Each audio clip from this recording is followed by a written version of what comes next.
Video में हमने blood vessels की डिटेलिंग की, ब्लड वेसल्स का क्या काम है। इस टॉपिक से हम स्टार्ट करेंगे ह्यूमन सर्कुलेटरी सिस्टम को। जैसा कि हम जानते हैं ह्यूमन सर्कुलेटरी सिस्टम को ब्लड वैस्कुलर सिस्टम भी बोला जाता है।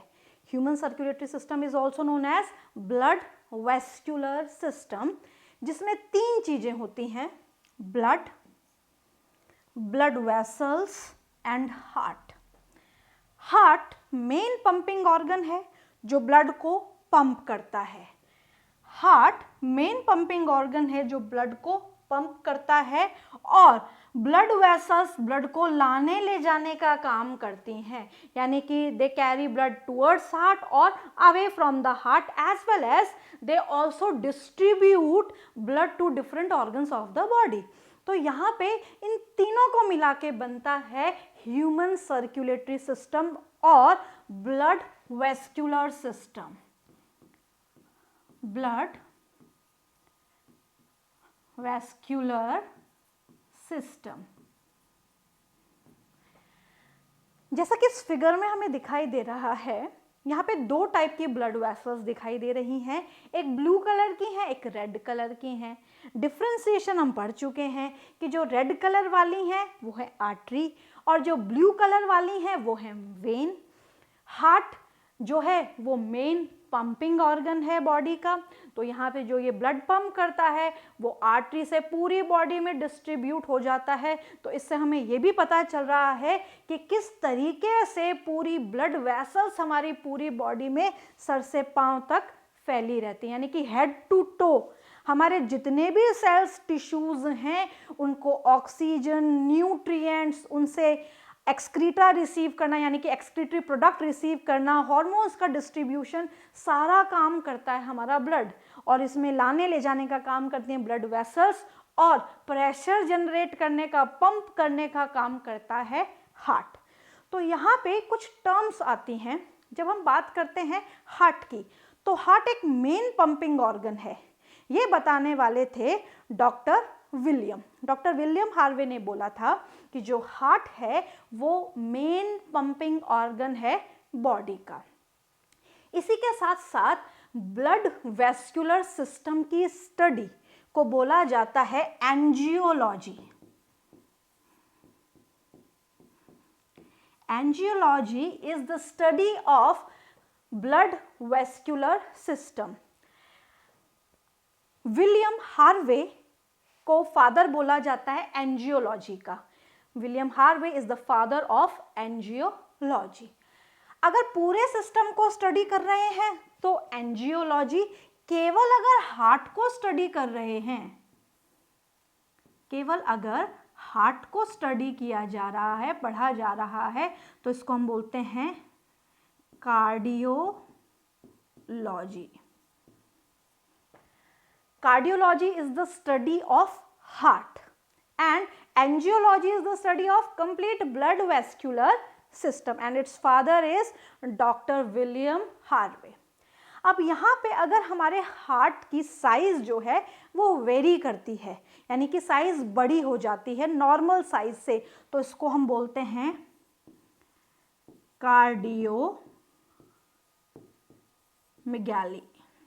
इसको बोला जाता है cardiomegaly. If the size of the heart increases. तो यहाँ पे कुछ ये जर्नल टर्म्स थी जो हमने स्टडी की ह्यूमन सर्कुलेटरी सिस्टम में। अब ह्यूमन सर्कुलेटरी सिस्टम में हम पढ़ेंगे ह्यूमन हार्ट के बारे में। जैसा कि मूवीज में दिखाते हैं, अलग अलग सॉन्ग्स आप बच्चे सुनते हैं, तो हमें विजुअलाइज कराया जाता है कि जो हार्ट है उसका शेप ऐसा है, this kind of shape heart has. ये थोड़ा सा अगर हम एनाटॉमिकली स्टडी करें तो कहीं हद तक एक जो इसका एपेक्स है वो कॉनिकल है। तो यहाँ पे जो ये हार्ट बनाया जाता है पिक्चरों में, तो उसका भी एपेक्स जो है वो कॉनिकल बनाया जाता है, बट एग्जैक्टली हमारा हार्ट ऐसा नहीं होता। तो हमारा जो हार्ट है वो हमें इस तरीके का दिखाई देता है।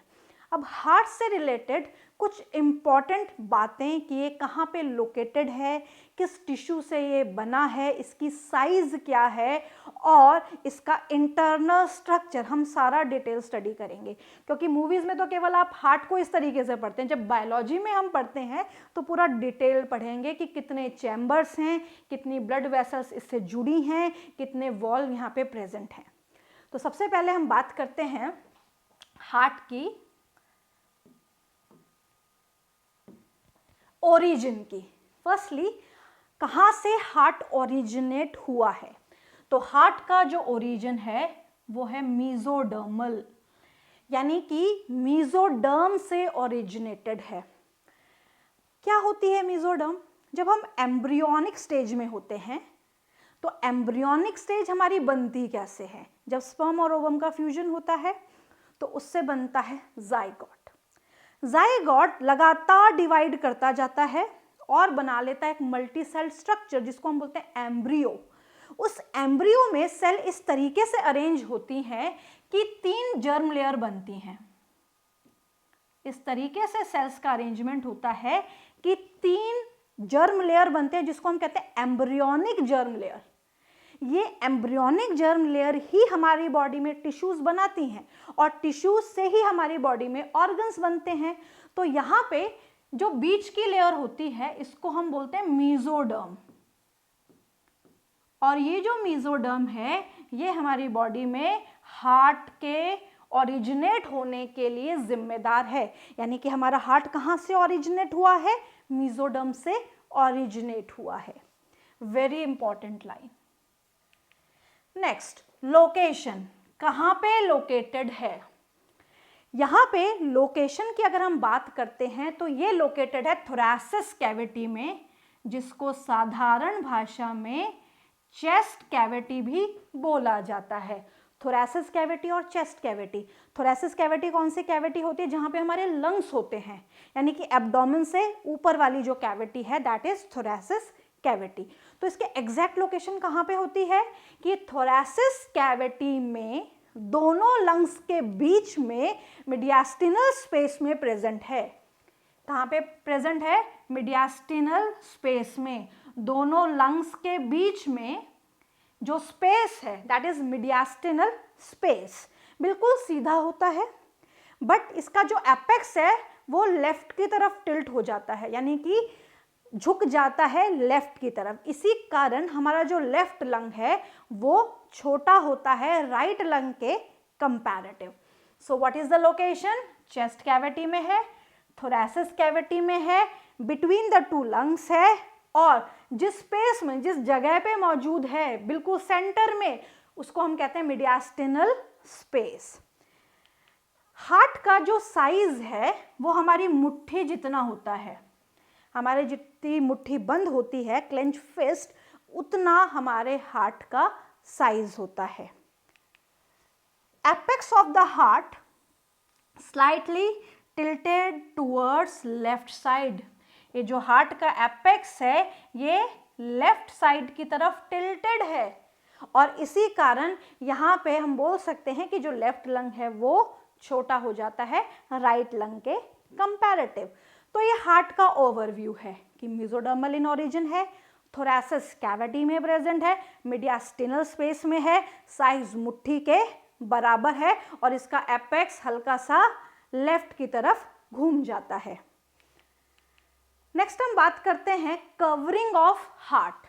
जब हम कवरिंग ऑफ हार्ट के बारे में बात करते हैं तो हमारे हार्ट में डिफरेंट क्या है? लेयर्स है। हार्ट में डिफरेंट लेयर्स है। तो हम हार्ट की जब लेयर्स पढ़ते हैं तो हम बाहर से अंदर की तरफ जाते हैं। सबसे पहले एक बहुत इंपॉर्टेंट बात समझ लेनी है कि जो हार्ट है वो एक हमारा इंटरनल ऑर्गन है, विसरल ऑर्गन है।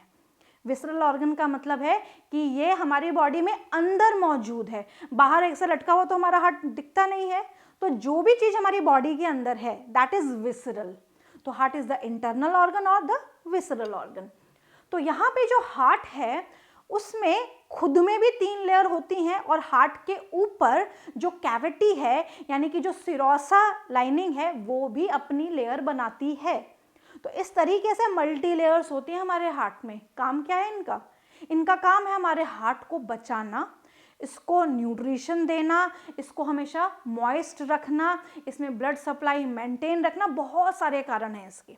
तो इन लेयर्स को हम बाहर से अंदर की तरफ पढ़ते हैं। तो सबसे पहले हम बात करेंगे सबसे बाहर जो लेयर है। अगर क्वेश्चन आ जाए कि what is the name given to the covering of heart, तो हम यहाँ पे बोलते हैं पेरिकार्डियम। ये जो टर्म है आपने 10th क्लास में जरूर पढ़ी होगी, pericardium, that is the covering of heart. अब इस पेरिकार्डियम में क्या है वो समझे। पेरिकार्डियम में सबसे पहले आता है पेराइटल पेरिकार्डियम। बायोलॉजी में पेराइटल का मतलब होता है बाहर, विसरल का मतलब होता है अंदर। यानी कि जो सबसे बाहर वाली जो लेयर है, जो सिरोस पेरिकार्डियम बना रहा है, वो कौन सी है? सबसे बाहर, सबसे पहली लेयर पेराइटल पेरिकार्डियम। उसके अंदर visceral pericardium,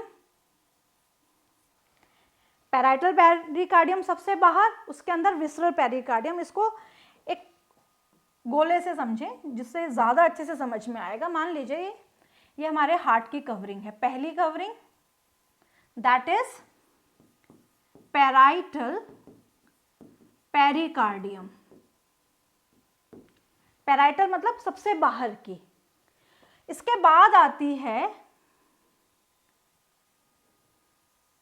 visceral pericardium, visceral pericardium. Parietal pericardium मतलब बाहर बाहर की, विसरल मतलब पेराइटल से अंदर वाली। इन दोनों के बीच में स्पेस। अब ये दोनों किसके बीच में है? पेरिकार्डियम मतलब हार्ट के हिसाब से हम बात कर रहे हैं, तो यहां पे आएगी पेरिकार्डियल कैविटी।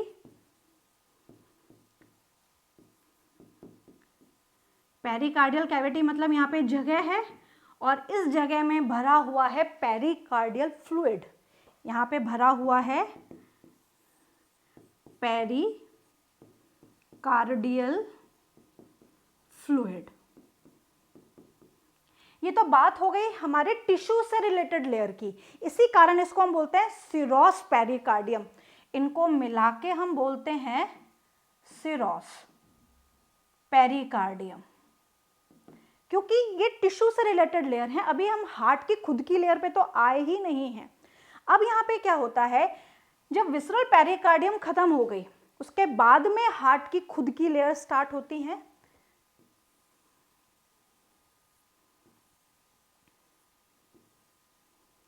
अब विसरल पेरिकार्डियम के बाद ये जो लेयर आई, इसको हम बोलते हैं epicardium. This layer is known as epicardium. ये हार्ट की खुद की है। जब हम हार्ट का सेक्शन काटेंगे तब ये लेयर हमें दिखाई देगी। बट अगर हम टिश्यू की लेयर काटेंगे, हमें हार्ट का सेक्शन करना है, तो हार्ट के सेक्शन के लिए हमें क्या करना पड़ेगा? डिफरेंट डिफरेंट लेयर्स हटानी पड़ेंगी। तो पहले जो हम टिश्यू की लेयर हटाएंगे तो हमें ये लेयर्स दिखाई देंगी। हार्ट की खुद की लेयर हटाएंगे तो सबसे पहले आएगी एपिकार्डियम, इसके बाद में बीच वाली आएगी मायोकार्डियम, और सबसे अंदर वाली आएगी एंडोकार्डियम। एंडोकार्डियम नाम से समझ में आ रहा है। एपी मतलब बाहर की, मायो मतलब मसल से बनी हुई बीच की। यहाँ पे दो बातें हैं इससे रिलेटेड। मायो का मतलब होता है मसल, और यहाँ पे होता है मतलब मिडिल लेयर भी। तो यहाँ पे जो बीच की लेयर है ये बहुत ज़्यादा इंपॉर्टेंट है। ये इंपॉर्टेंट इसलिए है क्योंकि ये कार्डियक मसल से बनी है, बाकी आसपास वाली जो है वो टिश्यू से बनी हुई है। तो इस तरीके से डिफरेंट डिफरेंट लेयर से कौन कवर्ड है? हार्ट कवर्ड है। बाहर से अंदर की तरफ हम जा रहे हैं। यहाँ पे जो सिरोस पेरिकार्डियम है, इसके बाहर एक और फाइब्रस लेयर भी होती है हार्ट की, जो हार्ट को प्रोटेक्ट करती है। जैसे सबसे पहले फाइब्रस पेरिकार्डियम, ये बहुत ज़्यादा अगर ना याद रहे तो भी कोई दिक्कत नहीं है। फिर आती है पेराइटल पेरिकार्डियम, सबसे बाहर वाली, बीच में पेरिकार्डियल कैविटी जिसमें भरा हुआ है पेरिकार्डियल फ्लूइड। फिर आती है विसरल पेरिकार्डियम, ये वाली, और उसके बाद में आती है हार्ट की खुद की वॉल। और हार्ट की जो खुद की वॉल है, हार्ट की जो खुद की वॉल है, इसमें आती है एपिकार्डियम, मायोकार्डियम और एंडोकार्डियम, क्योंकि यहाँ पे ये हार्ट का पूरा सेक्शन आपको दिखाया गया है। अब कौन सी लेयर किस से बनी है ये इंपॉर्टेंट है। एपिकार्डियम आउटर मोस्ट है, मेसोडर्मल इन ओरिजिन है, सिंपल स्क्वैमस एपिथेलियम से बनी है। It is made up of simple squamous epithelium. Myocardium middle वाली है, सारी लेयर जो भी हैं वो मेसोडर्मल ओरिजिन ही होंगी, क्योंकि हार्ट का ओरिजिन मेसोडर्म ही है। ये बनी है कार्डियक मसल से। बहुत इंपॉर्टेंट लाइन है, जो कार्डियक मसल्स होती हैं वो सिलेंड्रिकल एंड ब्रांच्ड होती हैं, इस तरीके की हमें दिखाई देती हैं, cylindrical and branched.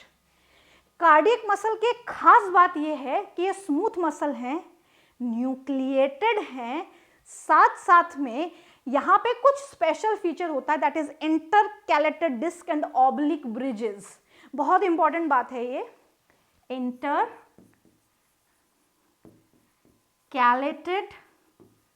Disc and oblique bridges, oblique bridge. क्या आपने कभी सुना है कि किसी का हार्ट ट्रांसप्लांटेशन होने वाला है और उस हार्ट ट्रांसप्लांटेशन में हार्ट एक पर्सन से दूसरे पर्सन को दिया जा रहा है और लेके जाने में कुछ घंटे लगेंगे, मान लीजिए 4 घंटे लगेंगे, 5 घंटे लगेंगे, 10 घंटे लगेंगे, तब तक तो हार्ट खत्म हो जाएगा। बट ऐसा नहीं होता। हार्ट के पास 2 खास बातें हैं जो कि इसकी कार्डियक मसल में प्रेजेंट होती हैं, दैट इज इंटरकैलेटेड डिस्क और ओब्लिक ब्रिजेस। इनकी जो मसल्स फाइबर हैं वो ओब्लिकली अटैच होते हैं और इनके बीच बीच में इंटरकैलेटेड डिस्क होती हैं। जब हार्ट को या हार्ट मसल्स को, तो हार्ट मसल्स का तो करेंगे क्या, पूरे हार्ट को ही अगर हम ऑक्सीजनेटेड मीडियम में रखते हैं, मान लीजिए हार्ट है, इस हार्ट को हमने ऑक्सीजनेटेड मीडियम में रखा है। ऑक्सीजनेटेड मीडियम का मतलब है हमने भरपूर तरीके से ऑक्सीजन इसको प्रोवाइड कर रखा है, तो ये हार्ट बकायदा पंप करेगा बिना रुके, जैसे नॉर्मल बॉडी में करता है। उसका कारण है कार्डियक मसल में present intercalated disc and oblique bridges, जो केवल कार्डियक मसल के पास ही होती हैं, ना ही स्मूथ मसल के पास होती हैं, ना ही स्ट्रेटेड मसल के पास होती हैं।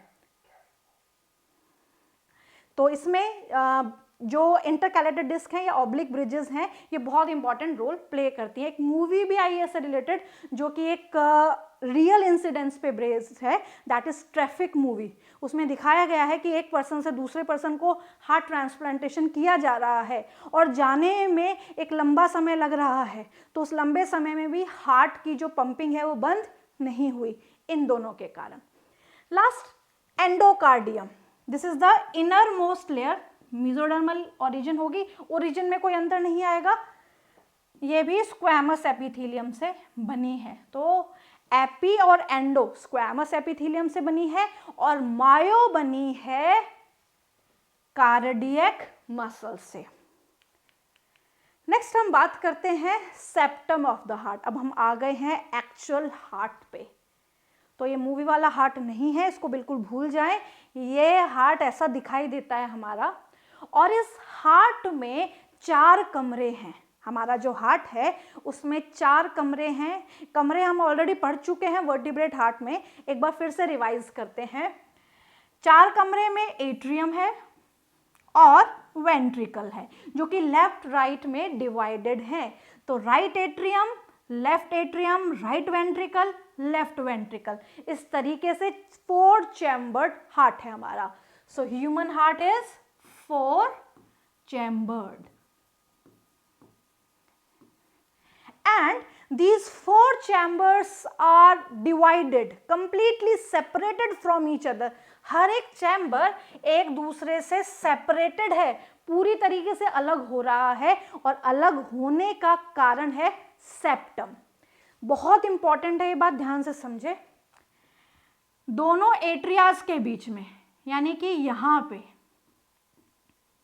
एक दीवार है, एक सेप्टम है, दोनों एट्रियाज को हम ऑरिकल्स भी बोलते हैं। तो ये जो सेप्टम है that is inter auricular septum. This septum is inter auricular septum. Auricles या एट्रियाज को डिवाइड कर रही है ये वाली। फिर हम बात करते हैं, दोनों वेंट्रिकल अलग अलग हैं, दोनों वेंट्रिकल भी सेपरेटेड हैं और इसको सेपरेट करने का क्रेडिट जाता है इंटर वेंट्रिक्यूलर सेप्टम को। नाम से नाम है, जैसे हम बोलते हैं ना इंटर फुटबॉल चैंपियनशिप, यानी कि दो अलग अलग टीम के बीच में मैच हो रहा है, तो जब दो चीजें डिवाइड की जाती हैं तो दैट इज इंटर। किसके बीच में यहाँ पे मैच है? वेंट्रिकल्स के बीच में, यानी कि सेपरेट कौन हो रहे हैं? Ventricles, that is inter ventricular. दो ऑरिकल के बीच में दीवार है, दैट इज इंटर ऑरिक्यूलर। अब लेफ्ट राइट तो डिवाइड हो गए, व्हाट अबाउट द ऊपर और नीचे का चैम्बर, ये कैसे डिवाइड होंगे? तो इनके लिए भी डिवीजन है, ये भी डिवाइड हो रहे हैं, अपर एंड लोअर चैम्बर्स। और यहाँ पे ऊपर ऑरिकल है, नीचे वेंट्रिकल है, तो इनके डिवीजन के लिए है auriculo ventricular septum. Very important, auriculo ventricular septum. तो इस फिगर में हमें क्या दिखाई दे रहा है कि हमारे हार्ट में 4 कमरे हैं, लेफ्ट ऑरिकल और atria, right auricle atria, ventricle, left and right. तो हार्ट जो है 4 chambers and all the chambers are separated from each other because of the presence of septum. और इसमें जो दोनों एट्रियाज हैं वो एंट्रेंस हॉल है, यानी कि वो ब्लड भरेंगे अपने अंदर, उनमें ब्लड आएगा, और जो वेंट्रिकल्स हैं वो डिस्ट्रीब्यूटिंग चैम्बर्स होंगे, वो ब्लड को डिस्ट्रीब्यूट करेंगे। और सबसे जो थिकेस्ट जिसकी वॉल होती है, यानी कि सबसे जो मोटा चैम्बर होता है हमारा वॉल के हिसाब से, दैट इज लेफ्ट वेंट्रिकल। अब हार्ट में कितने वॉल्स हैं और हार्ट की फंक्शनिंग क्या है, ये हम नेक्स्ट वीडियो में पढ़ेंगे।